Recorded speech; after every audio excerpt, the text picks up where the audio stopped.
Now we're going to go down, and we're going to skip a line because this is a letter, not an ad. We're going to indent 5 paragraphs, spaces, whatever, same thing. We're going to indent 5 spaces. With us, Terry? Okay. Here's what it's all about, colon.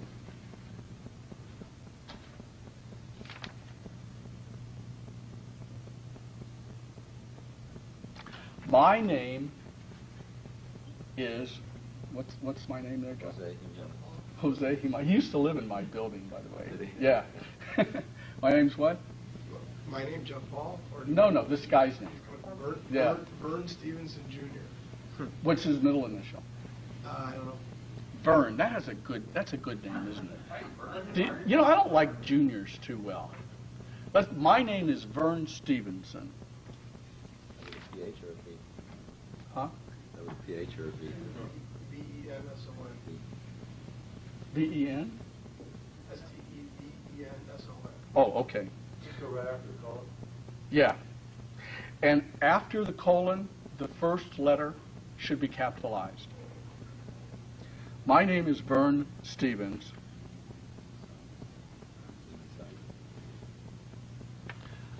And, comma, until very recently, comma,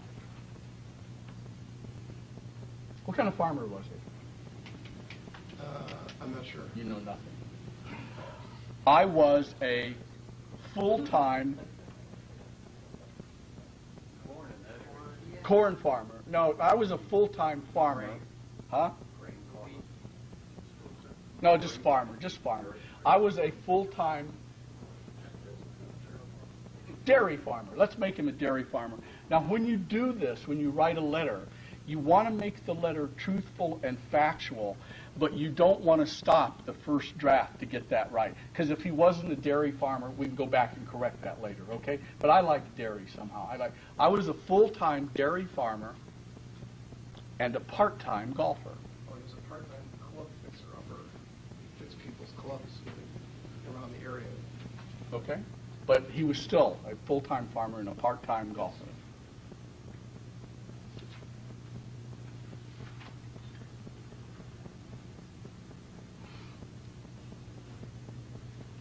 One of my hobbies, it's a new sentence, same paragraph. One of my hobbies was fiddling around with golf clubs. I was going to put fooling around with golf clubs, but in today's society, that was fiddling. Does that work? Was fiddling around with golf clubs. Fiddling around with golf clubs, trying to dream up ways to what? To what? Ways to do what? You asking me? Or Yes, I am. I'm asking you. Make them work better. I like make them work better. You gotta give me like that. So am I, really. To make them work better. I like that. Now, there may be a more golfish way to say that, but I'd rather not say it in a more golfish way. Because that works so far, right? To make them work better.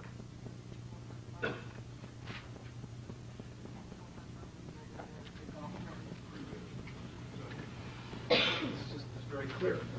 Yeah. I tried. Yeah, same paragraph.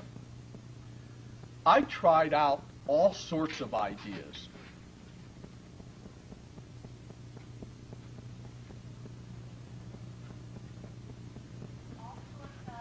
Of ideas until ...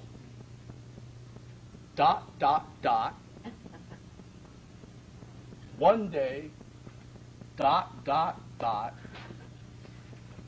all I tell for the rest of this, Terry, I hit the jackpot! Exclamation mark. Then when you say this again, I have After the one day, what happened? You hit the jackpot. I hit the jackpot. Well, you said something to Terry. Would you read it back, Terry? Alex, is that what you said? Oh, it's italics. I hit the jackpot as italics. Gary, do you want to say I've tried out all sorts of ideas, but this is a tangible product and not an information product? Mm-hmm. What do we got so far, Terry? Here's what it's all about. My name is Vern Stevenson, and, until very recently, I was a full-time dairy farmer and a part-time golfer, period. One of my hobbies was fiddling around with my golf clubs, trying to dream up ways to make them work better, period. I tried out all... No, was fooling around with golf clubs. Not mine. Fooling around with golf clubs. Fiddling around. Messing, I don't think that's good. You know, I don't like fiddle too well, and I don't like fooling. I don't like, Experimenting. experimenting. That's perfect. Experimenting. Instead of fiddling around. Wait a minute, does that work? Experimenting with. What sounds better? He's a farmer, he tinkers and... Yeah, put tinkering in there. Tinkering around with golf clubs. Do you need tinkering around or just plain tinkering? Gary? Huh? Do you need tinkering around or just plain tinkering? Just plain tinkering with golf clubs sounds better. This man says tinkering sounds better than just tinkering around. Who agrees with that? Yeah, tinkering with golf clubs, I like tinkering around. And even though I think you are right, I don't know why I like that, but I just sort of do like it. So, since it's my seminar, it's going to be tinkering around. Tinkering around You're the genius. with golf. Okay, what do we got, Terry? One of my hobbies was tinkering around with golf clubs, trying to dream up ways to make them work better, period. I tried out all sorts of ideas until, ... One day, ... italicized, I hit the jackpot, exclamation. Exclamation point? New paragraph. Exclamation point after G. Jackpot. I hit the jackpot's ital exclamation part. Uh-huh. Instead of dream up, they're doing something instead of dreaming up, I'll figure out ways to make them work better. What did we have? I didn't even write it down, but she's saying, Dream up. tinkering around with golf clubs, trying He's right. Figure out's even better. Make tinkering around figure out. I like that. No, tinkering around with golf clubs, trying to figure out ways to make them work better. Is that what? Yeah, okay. Instead of dream up ways. Yeah, trying to figure out. That's better yet. Better yet.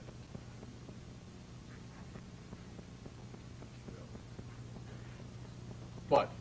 What, Alan? What?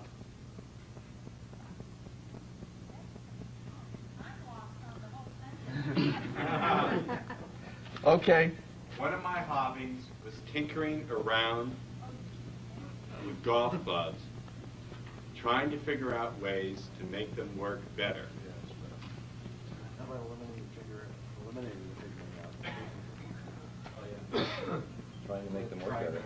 No, I like that. Trying to figure out ways to make them work better.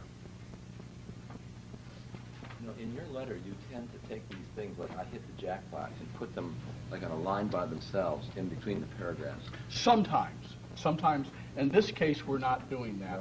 Though those are subheads. In this case, that's ... ital exclamation mark. Okay. Now, before you did say that you don't like to use exclamation marks after a T at the end of a sentence, but you are doing it here. That's right. I did say that.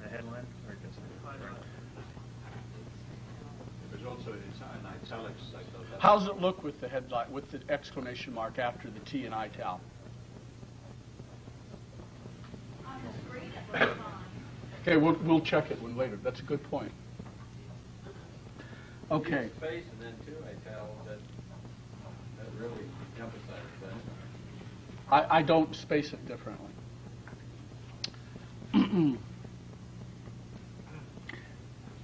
Now drop down, and all I'm doing is, I'm not exactly following John's template, but I'm being inspired by this.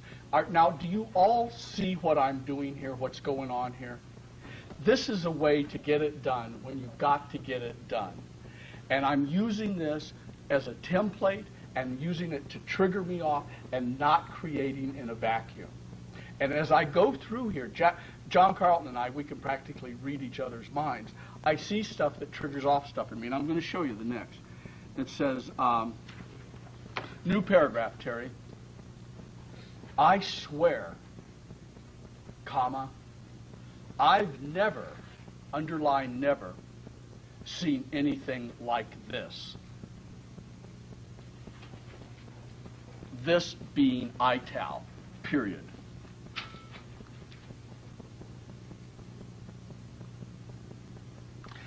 It's so simple.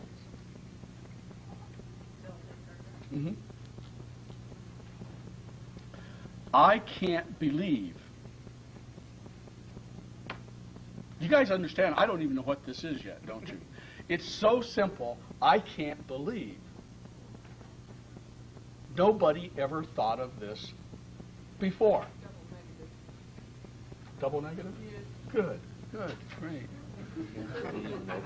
This Brooks, this book was my. No, it's not a double negative. A double negative would be, I can't not believe. Or, in this context, it's not a double negative. What's the sentence anyhow? What is the sentence? Yeah, Leave it there. Leave it there. I can't believe nobody ever thought of it before. Some farmer would say, right? Yeah. Thought of it or of this? Sounds very boastful. And no one is confused by it. We haven't confused anybody so far.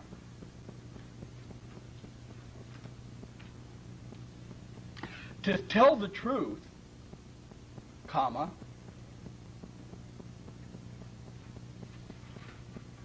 I wouldn't have discovered this myself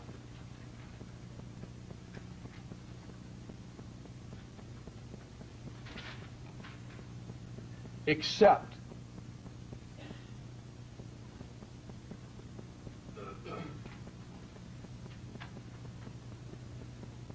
for one day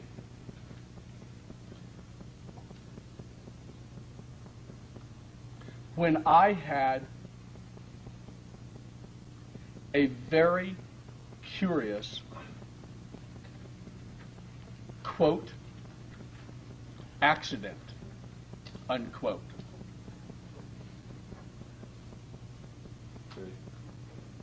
New paragraph.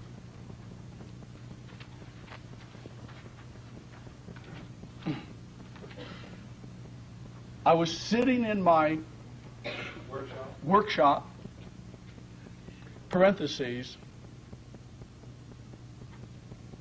my wife makes me keep it in the basement, close parentheses.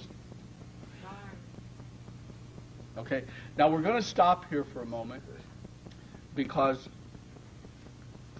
what we're going to have to do next is we're going to have to find out some things from this man. Now, but I want you to know something. I mean, we're going to interview him, and we're going to take a little bit of a break. But I want you to know that right now, so far, had someone given you this assignment, that you would have done right now accomplished more than 99.9% of all advertising people in America. You've got the headline, you've got a lead-in, et cetera, et cetera. Terry, will you read it from the top to what we've got now? The lead-in, who else wants to cut strokes from their golf game almost immediately? The main headline, amazing secret discovered by 72-year-old Illinois farmer can slash up to 11 strokes from your golf score the very first time you use it. Then the other, Go ahead, keep reading.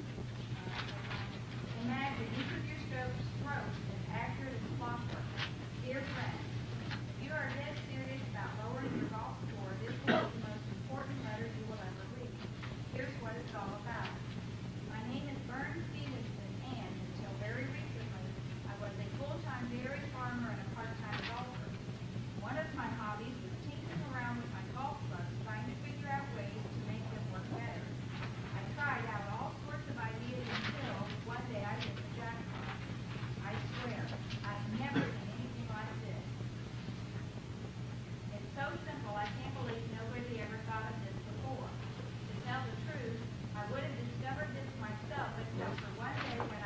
I wouldn't have. I wouldn't have discovered this for myself,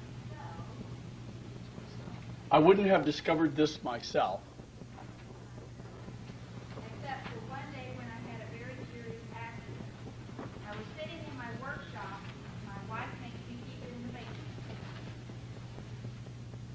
Close parentheses. Yes. I think we said one of my hobbies is tinkering around with golf clubs, not with my golf clubs.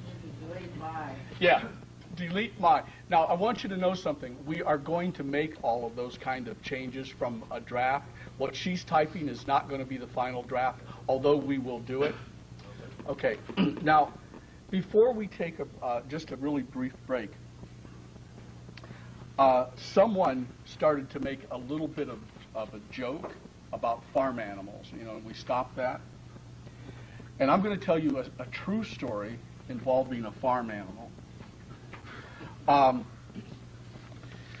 And it relates to what we're doing here, and I'm going to leave you to ponder how it relates and ask you after we take a 5-minute break. See if any of you can figure out how it relates. But the following story is true. In Akron, Ohio, many years ago, I took a class, and I can't remember who it was from, Toastmasters or somebody, on public speaking. I was much younger then, and I worked for a company, and I just thought I ought to learn how to talk in public. And they would have all of us go give short talks on different subjects. They'd pick a subject, and then we'd give the talk. And one of the subjects was my most embarrassing moment.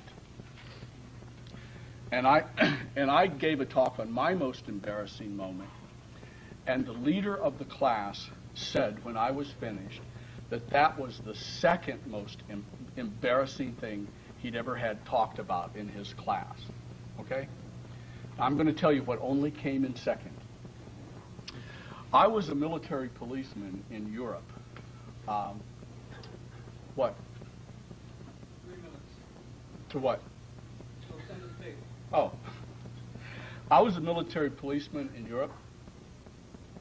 And when I was in Germany, I was on duty one time with my patrol partner, and they asked me and him to come into the MP station to take off our uniforms and stand in lineup in sort of like civilian clothes. Now that, wait a minute, I have to back up. I have to back up a little bit. Maybe you should start with something new tape. I think that's what Is that what you're trying to say? Started on the new tape? Yeah, we're getting ready to run out of tape. Can you just put another one in? Yeah. You want to quit for a minute? I'll quit for a minute.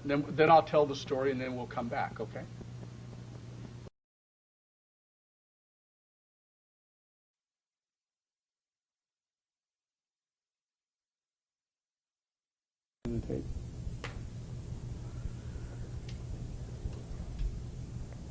That's one of the reasons I was reluctant to tape this, because I don't like interrupting what I'm doing to accommodate the technical part of it. But I think it is important that we have a video and audio record, and like I said, everybody's paid to come here. I'm giving you a free copy of it, so you'll have it. So just don't even get your bitching geared up, okay?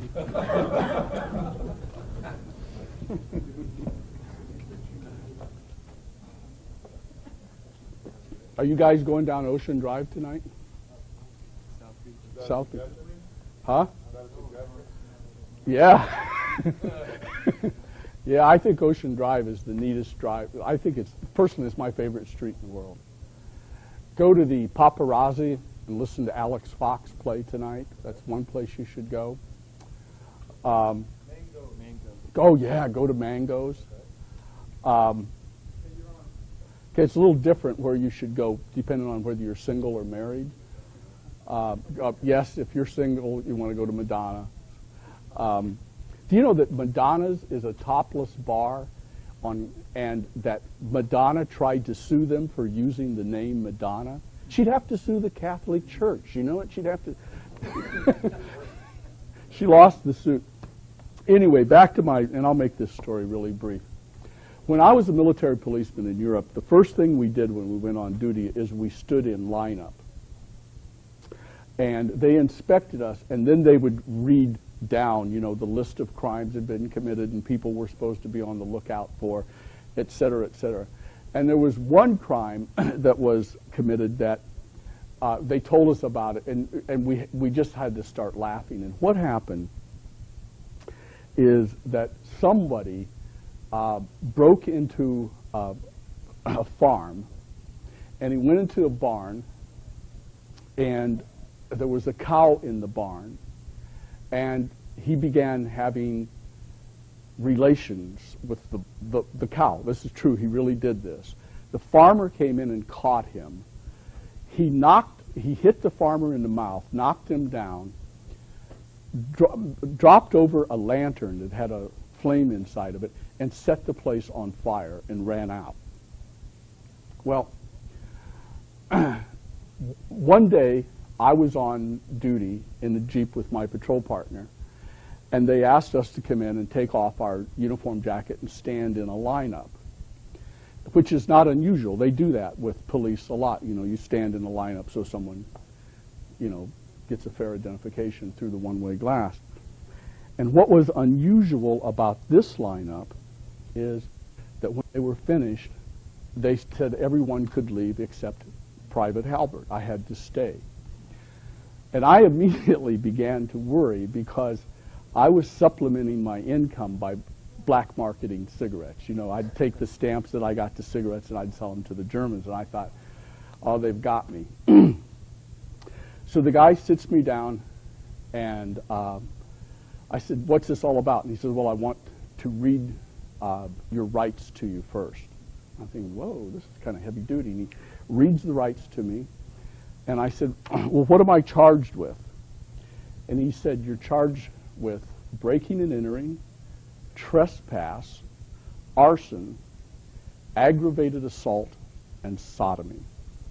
And I said, sodomy? I said, wait a minute, are you talking about that cow deal? And he was. I said, you're kidding. He was not kidding. What had happened is the German farmer made a positive identification of me, he said, and as it turns out, well, I'll get to that part later, but, well, no, as it turns out, what had actually happened is that when you're in the military, you write your serial number in all your clothing, and one of my overseas cap was too small for me, and I'd thrown it away, and the guy who actually did this was wearing my cap, and it fell off when he knocked the lamp over, and they traced it to me from my serial number. Plus, they probably tipped off the German because, you know, for whatever. The bottom line is that I was placed under arrest for screwing a cow. Honestly, I was. This is really true. And they took me back to the barracks, and I was a great practical joker over there. And a lot of guys had scores to settle with me, and men, they were doing it. And one of the things that they did is they kept me confined to my quarters, and I wasn't allowed to do anything except go to the mess hall and eat and stand roll call. And in roll call, I would stand there, and I was in a 600-man battalion with 3 companies. I was in Company C. And the roll call would go like Jones, here Sergeant, Smith, here Sergeant, McGillicuddy, here Sergeant, Halbert, and 600 guys would go, moo, like that, you know?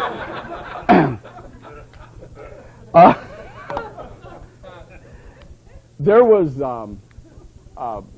no way to deal with that except to try and develop a sense of humor about it. You know, guys would say, well, how was she? And I said, well, you know, you had to get off the bucket and walk clear around the front when you wanted to kiss her and stuff like that. And, it turns out the guy who did it was a Puerto Rican private, where it's lucky they caught him and I didn't, because I think I would have killed him. But anyhow, that was the second most embarrassing thing this guy had ever heard. Would you like to hear the first one? Can you imagine? I mean, I couldn't believe what happened to somebody that's more embarrassed. Oh, it was even worse, because I was engaged then to the Nazi bitch who later became my first wife, you know. And and her family was like kind of a high society family. You should have seen me trying to explain to them why they had to come down to the MP station and testify to my whereabouts because I'm under arrest for sodomizing a farm animal. You know, that really did not play very well. And they had hooked me up to a lie detector machine. Also, when they do that, the guy spends 20 minutes telling you how infallible it is. He's got this J. Edgar Hoover voice, you can't beat this machine, etc. And, you know, and I said, hey, man, you know, like I'm a little bit nervous. I said, you know, what about me just being jumpy? And he said, oh, we ask test questions for, you know, so that you, to establish a pattern. So you don't have to worry about that. And I said, oh, okay, fine, you know.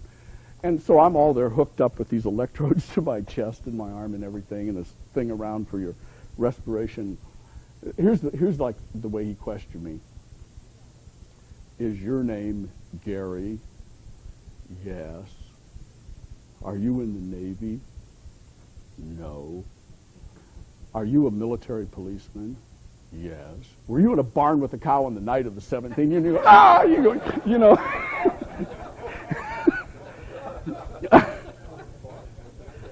Anyway, let me tell you what the most embarrassing, when I said that, I thought someone had something more embarrassing happen to them. And it was a woman. This is another true story. And she was from Connecticut or someplace. And she lived in a pretty high society community. And she's one of these people that would commute to Manhattan and back. And she's going home. And the car, the commuter car, is just jam-packed, you know, with people. You know, and sort of the upper echelon of society, or at least there. And the plane is so, the car is so crowded, she's in the back. She doesn't have a place to sit down. And someone, for some reason, pulled the emergency stop cord. And so the train just stops abruptly, and there's this big crush of people coming back against her. She's clear in the back. The men's room's back here. There's a guy in there sitting on the pot with his pants down around his ankles. She ends up sitting on his lap and cannot get off for about 10 minutes because of the crush of people there. And so the guy asked her, what did they talk about? You know what she said?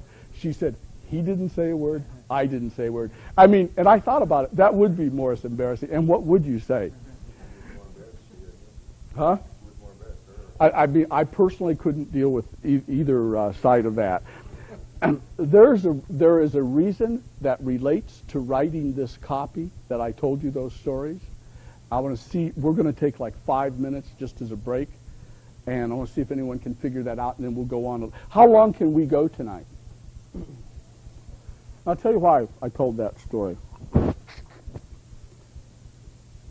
In selling, humor almost never works.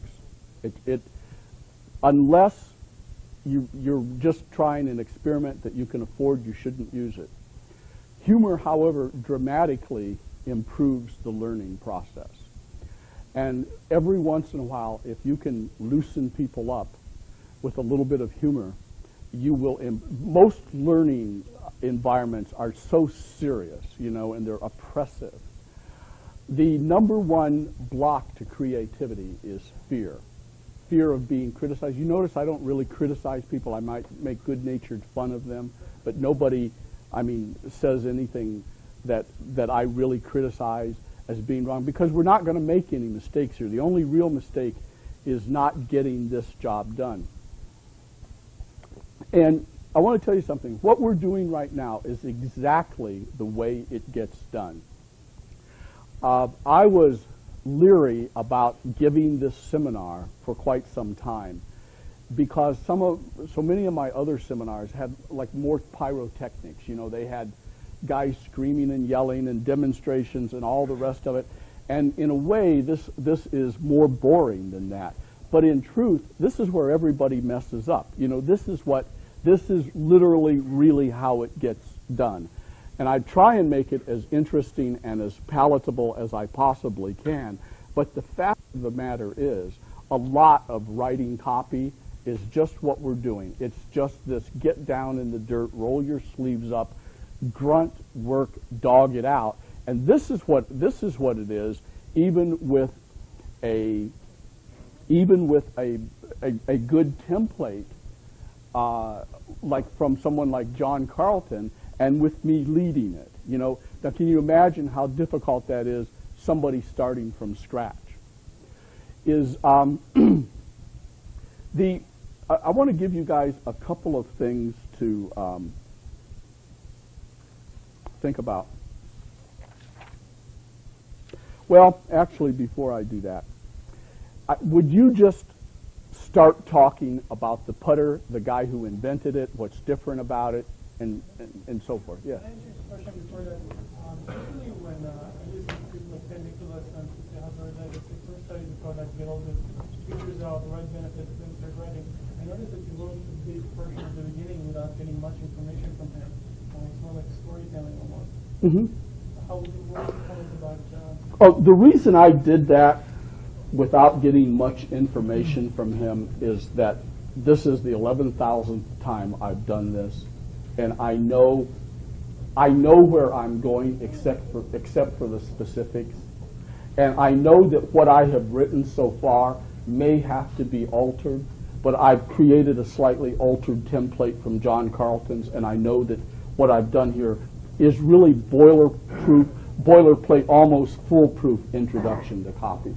Now we're going to get some specifics, so tell us, just babble on about this thing, and throw in questions at any time. Okay, I'll do this real quick. Most people, first of all, there's more putts taken than any other stroke on a golf game. Most putters, 99% of the putters on the market cause backspin when the ball is struck. And the backspin has to turn into overspin at some point, which it does as the ball is backspinning and rolling on the ground, and eventually the friction turns it so it's moving forward. That also causes the ball to get side spin in addition to the backspin until it finally gets into some sort of overspin and causes it to be inaccurate. Almost all putters have a positive loft, so when the ball is struck, it leaves the turf, because most putts, if you didn't have a positive loft, it would get hung up in the green and also get side spin and some other inaccurate spin.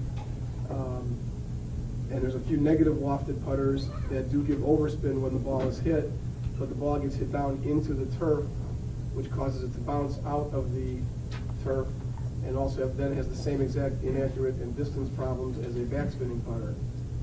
So this guy, in tinkering in his workshop, which I'm sure his wife does make him keep in the basement, wanted to figure out why you couldn't have a putter that would be a positive loft and get off the surface of the green but be in complete overspin. And initially he was told by lots of engineers and golf club people that you couldn't do that. You couldn't have the ball go up and have overspin at the same time. And eventually, after a million prototypes and tries, he finally got one that does it.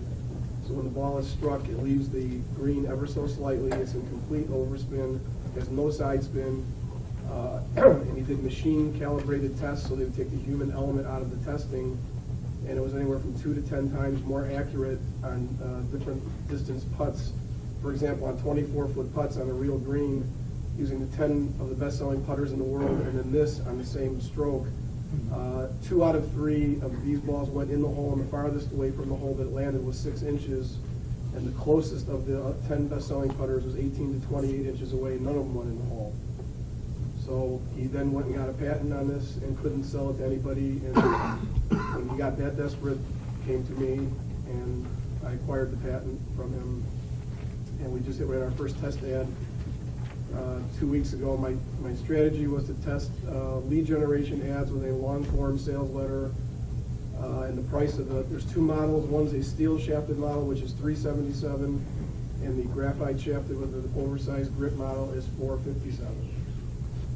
And he has no appreciable testimonials other than a few that some pros and a couple other people have redone his tests and verified the tests. And I ran my first ad and got 210 leads on a $2,500 ad, and we got 5% conversion so far on the first letter. And I haven't set up the second letters, are just going out this weekend, and that's the whole story. What was the most interesting part of everything that he said to various of you? The balls went in the hole. The ball went in the hole. Goes in the hole. To you? 210 leads, 11 leads whichever, with a very high 5% purchase. What's the most interesting thing he said to anybody else? Better than the other professional putters. Okay, they're actually, except for taking notes that I can do in a coma, I mean, I only listened to one thing he said. Guess what that was? 2 to 10 times more. The arithmetic. Let's do it. How much did the ad cost? $2,500. $2,500. How many leads did you get? 210. 210. How many you mailed to all of these people, and how many did you sell? We sold 10 or 11. I can't remember which. Let's make it 10. At what price? Half at the lower price, half at the higher price. How much money did you take in? About? Over a little over $4,000. $4,000. It costs about $1 a piece to mail the 16-page letter. So you took in $4,000. You spent $2,500. No, he sent out letters too. Huh? Whoa, just slow down a minute. $2,500 for the ad. $210 for the letter. Yeah, there's some other miscellaneous costs. Yeah, but how much was the cost of filling the orders? They're $28 a piece, plus we're charging them for the shipping on top of that, so I just washed that out. So $300 would work, right? So in this, you've got $3,010 roughly, sort of like that. All right. Of cost? Yeah. Approximately, yeah. And you took in $4,000, so you made like $1,000 or something like that on your one lead generating ad, right? On the first mailing. On the first mailing. That's a very good point. Where'd you run it? Golf Week. Golf. I just wanted to test it. That was the fastest place I could get Okay. a test ad. How big was the ad? Full page. Huh? Full page. Full page. It was a national, but it's a weekly, and it's not a real big circulation. What do all those figures mean? Does anybody know? Make money. Here's the real significance of those figures. It means that this thing has life. Most times, what the arithmetic will tell you is you do not have a prayer. Okay? Now, if after you leave here, the arithmetic will tell you that before you spend money to get the arithmetic, right? So you won't spend money on things that are guaranteed to get bad arithmetic. But that's the part that interests me. Now, does anyone have any questions to ask him about the club or the guy who invented it or any of that stuff? So the difference, Jeff, the difference is this ball produces lift and overspin instead of, loft and overspin instead of loft and backspin. Correct, and no side spin, correct. And the sides. Okay, Terry? Yes. What's your... My question is, how do you find out the arithmetic without spending money? Well, you can't exactly, but as you'll see from, and have seen from some examples I give you, there are some things that just don't have a chance, you know. What this shows is that there is life here. You know, if... I did the numbers, the price came out not by magic because I did these numbers and I figured out what I had to charge Yeah. to make this all work. Yeah. Because I was figuring I'd get between a 7 to 10% conversion rate over 3 mailings. And I have no testimonials yet, we have no video. Right, well, you're gonna go a lot higher. We I know think you- it could be I know you better, did but your homework. it does have life to it, was the first, Yeah. that was the only thing I was concerned with initially, was whether it had life to it or not. Okay. That's it. And this man, by the way, is an experienced mail order professional. And that's the only question you need to be answering at this point is, does this thing have a prayer or not? See, you can nitpick and refine, et cetera, but 9 times out of 10, the answer to most marketing endeavors is we have no interest whatsoever in what you're selling. That's what the market will say to you, okay? So now he knows that it's got life, and he's ready to refine it, and he's coming here to find out. Now, what I want to do now is I'm going to take little side trips on here instead of, just bullying it through. When someone in Hollywood wants to make a movie, they start putting together the elements of that movie. And one of the elements is a script, okay? And they need a writer. And let's suppose they go out and they get a good script writer like William Goldman. And then another element is they need a director. And let's suppose that they go out and they get Steven Spielberg. Another element is a male lead. Let's say they get Paul Newman. Another element is a female lead. Let's say that they get Demi Moore. And basically what they are assembling is a package.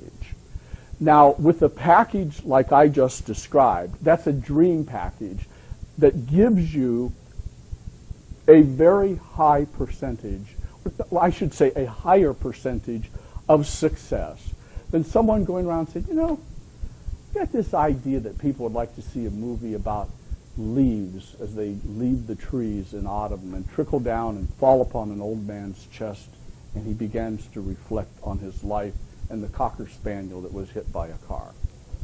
And people think like that, and they go ahead and make movies, People think like that, and they go ahead and create marketing promotions. What you will do if you are interested in marketing promotions and really making this is you will become an opportunity detective.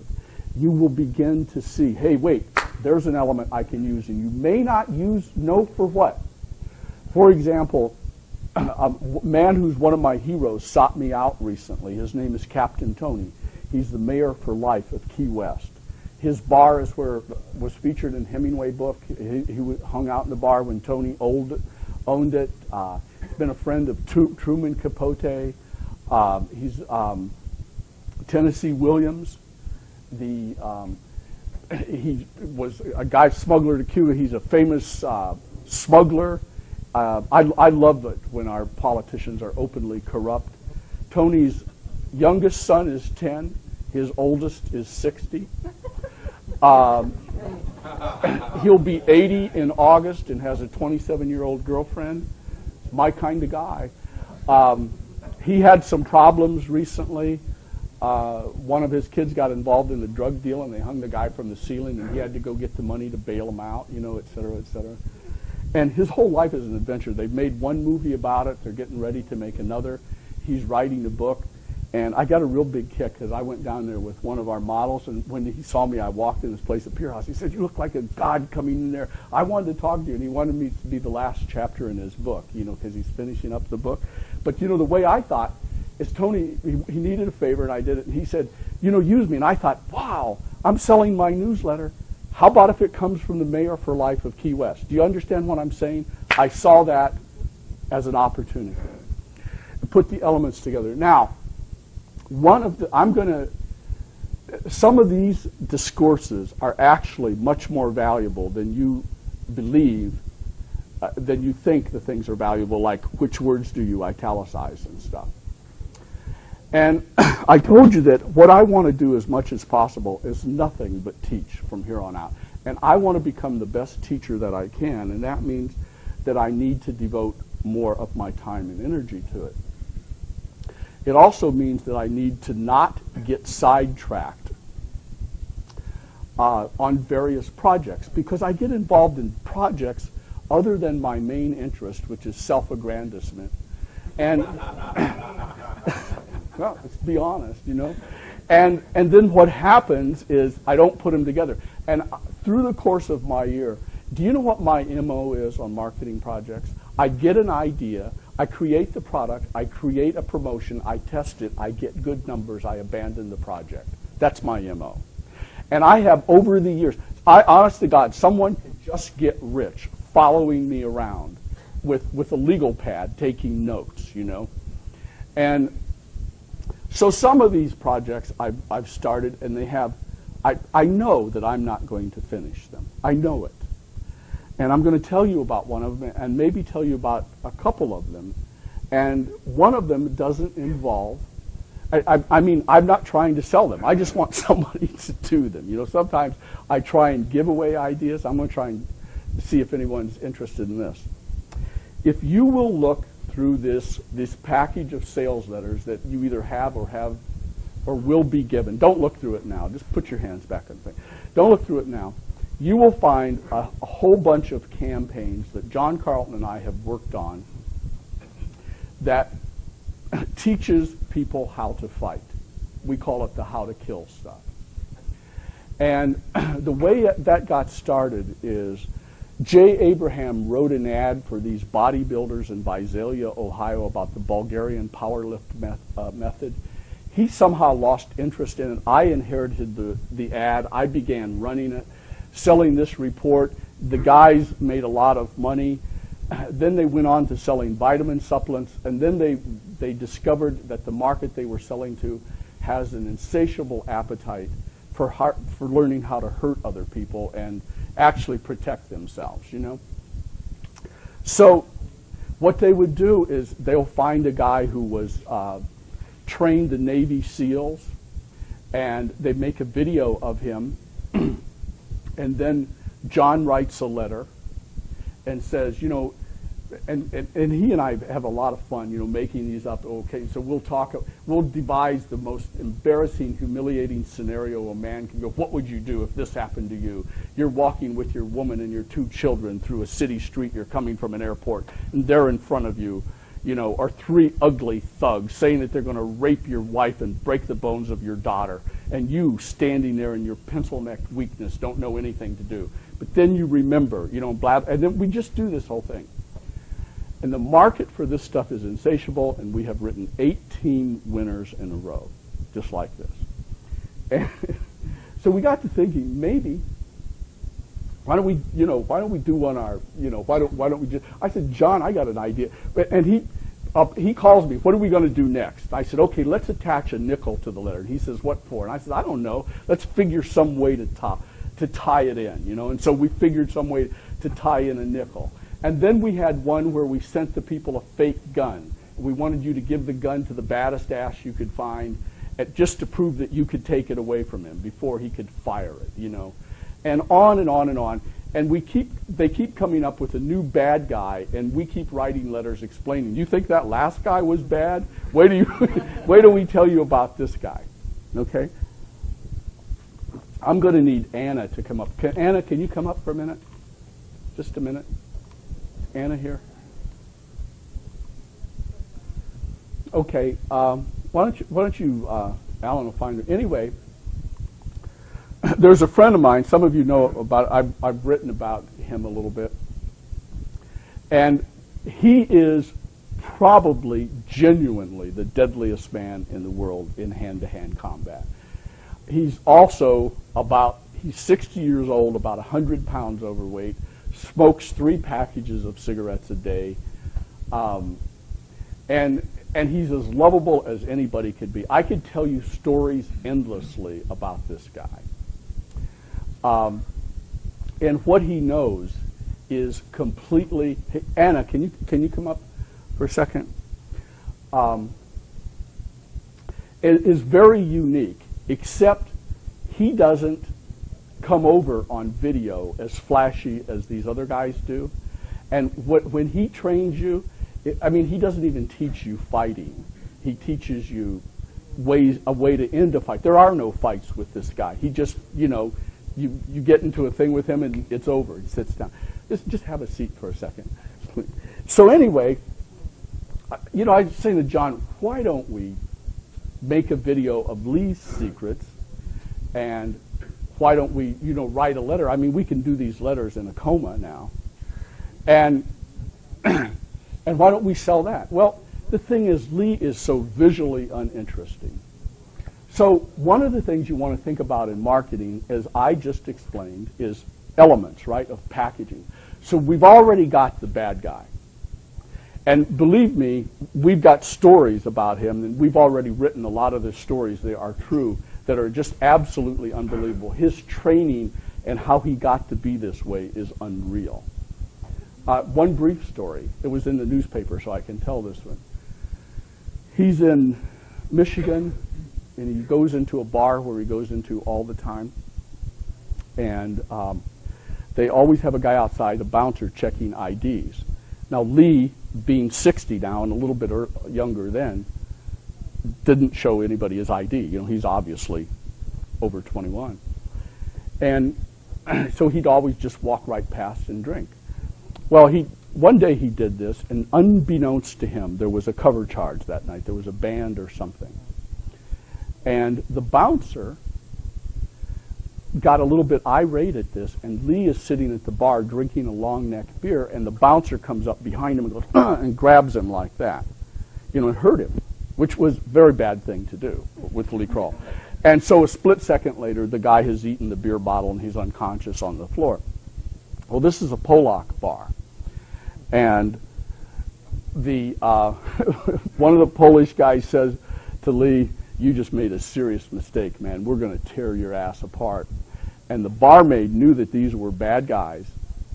And so she called the police immediately because she didn't want Lee to get hurt in her bar. In the meantime, Lee said, "Well, if you guys want a piece of me, let's not tear the bar up. Let's go outside." So he walked outside the bar. And these guys started coming out after him. And the police did arrive. And when they got there, there were 39 Polacks laying in the parking lot, and Lee was standing there drinking a beer. He will not teach what he knows to very many people because he thinks it's too dangerous for them to know. It doesn't involve months of training. It involves 2 or 3 days. It doesn't involve, you know, like bowing and curtsying and learning to eat sushi or none of that stuff. And he is truly the nicest human being you'd ever meet. He lives up in northern Michigan where it's cold in a remote area, lays on the ground. He's got this big belly. He sprinkles breadcrumbs around it and lets the ducks come and eat the breadcrumbs in the wintertime. His wife, Sandy, is such a good cook. The real danger in going up there is you'll get fat. But that story I told you is really one of the mild or less interesting stories about Lee Kroll. And I got this idea. Now, we have part of the package here, right? Do we have part of the, you understand we have an element? Okay. All right. Are you on any kind of prescription medication that makes you unaware of your environment? No, see it? No, he's watching me. Okay. Oh, man. Where were you? I haven't been in the grill. I was at Ocho Rios. You know where I... Oh. Oh, okay. I stayed in the home where Ian Fleming wrote all the James Bond novels in Ocho Rios. I love that. Anyway, that's just one of the milder stories I can tell you. So now we have an element. Now, one of the things when you have something to sell, like the same thing that John and I sell on these badasses, we have the same thing to sell every month. A hardware store basically has the same thing to sell as the other hardware store. Orthodontist A has the same thing to sell as orthodontist B. There's 2 big things that can make you stand out. And one is theater/showmanship, and the other is a reason why. Okay? A reason why. Now, we already know that this market wants to buy techniques on how to kick ass, you know, because no matter how many steroids these guys take and build up their muscles, they're still little boys inside, right? So anyway, we now have what you might call a star in Lee Kroll, and I have shot a lot of video of him that can be used, you know, like for inserts in the thing. And I thought, what would be a great reason why? You know, another reason why. Well, I live in the modeling capital of the world. I'll give you a little geography lesson. Miami Metro is 2,000 square miles. Miami Beach is 54 square miles. South Beach, where I live, is 1.5 square miles. And according to a quote by Playboy magazine, within that 1.5 square miles, there are more beautiful women per capita than any other geographic location on Earth in history. Now, the thing about that got me thinking is, how do you like this? You know, the world's deadliest man finally agrees to reveal his secrets, and the reason for that is the plight of the models. Models are among the most beautiful and desirable women in the world, but they also are in a very high-risk operation. They often find themselves thousands of miles from home, working with strangers in various states of undress, including total nudity, who blah, blah, blah, and they're very vulnerable. Well, not anymore. Now there's a certain group of models that you shouldn't mess with. So I kept thinking, what if we make the bad guy, what if we make the person who does the instructing a beautiful model, okay? Now that makes a lot of sense, an old fat lead, right? You know. So I kept looking for somebody that we could do this with. And so finally, I want to introduce you, Anna. This is Anna. Will you stand up for a second? This is Anna. She just came back from Michigan for 3 days training with Lee Kroll. And I told her before she left that when she got back, she'd be the baddest bitch on the beach. Would you agree that you are? Tell them a little bit about Lee, just a little. I went up there. I went to Detroit first, and then I took a smaller plane up to Traverse City. And I asked Gary before, I asked him about who's Lee and how does he look like and everything. And he goes, he looks like Santa Claus, right? He doesn't have one single tooth. Let me have this chair a second. Anna, the video is on. And while the video is on and you're talking, I'm going to stand in the chair. Okay, and go ahead. And Anna's roommate, she's the short one. Honest to God, her roommate's taller than her. So go ahead with the story. Yeah, so I get off the plane and I see Santa Claus. The nicest man I have ever met except you. Thank you. Right? And I just totally felt very welcome up there. And the first day we didn't do anything. We ate good food. I put on 5 pounds. Very good food. And then the training it's a lot of, you train your mind, actually. Half and half, 50-50. And he showed me things that, like weapons, a pencil. For example, this can be a very, very dangerous weapon. Don't do it. Show us. No, don't do it. Can't show you. No, and what else? Well, basically, what I wanted her to impress upon you is, can you even imagine someone beating this man in a fight? No. No. I can't imagine 10 guys beating him ever. Okay, so here's the thing. John and I have done 18 winners in a row. I'm tired of this. I have all kinds of footage of Lee Kroll. I have Lee Kroll. We now have Anna to star in the video. The doctor that you had was It's in Ross Stewart. We have the mailing piece it's in the mail now, and we have the piece here as part of the pass-outs and demonstrations. Okay, and we'll tell you about that before this seminar is over. But in any case, it takes a little bit of courage to come up and stand and talk about it. Would you give Anna a big hand? I just want to tell you about that. Thanks. Yeah, thanks a lot. So that's a little side trip in elements, you know. And you should always be on the lookout for elements that can dramatize your promotion, elements that can credential your promotion and make people believe it.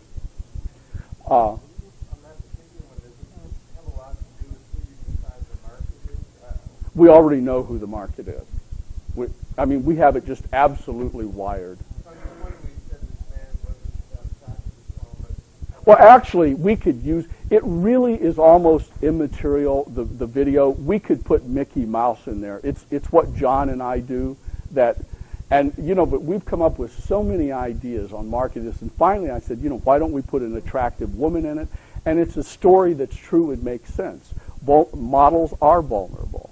and not everybody that hires them is legitimate.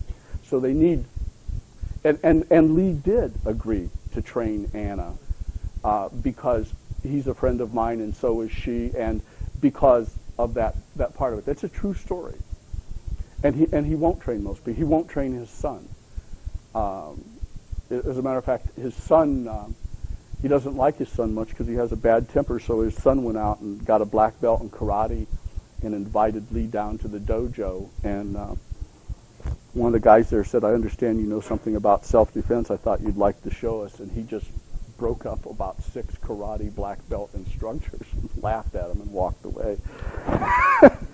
So there is one that's built in. Now, whether you're interested in getting involved in anything that I propose, you should at least you should get the lesson here. You get the association of what you're looking for to put it together. For example, after we finish with this golf promotion, then I'm going to show you all the ways to multiply the effectiveness of the basic inherent appeal.